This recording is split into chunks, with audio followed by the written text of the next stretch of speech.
Another issue, sir, is that the ombudsman is an independent and powerful constitutional body, but there were instances na yung mga supposedly co-equal branches ng ombudsman ay hindi sumusunod.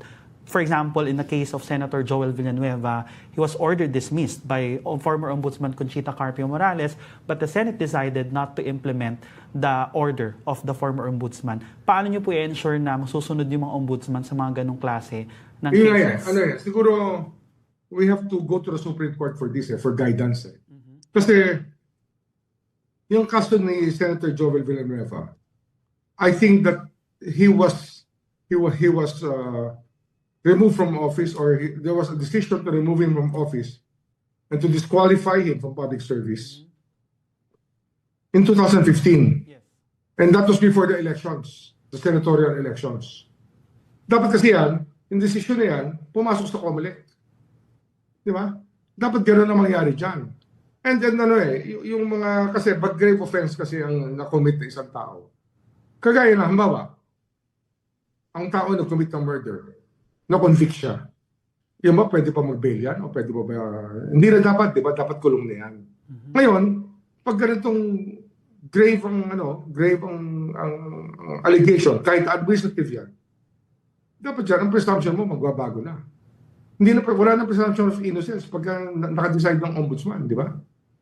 Yun ang problema. Dapat dyan, ay magising-gising din tayo na hindi pwedeng upuan ng kaso. Yung pag-upo sa kaso, yan ang nakakasakit sa lahat. Di ba?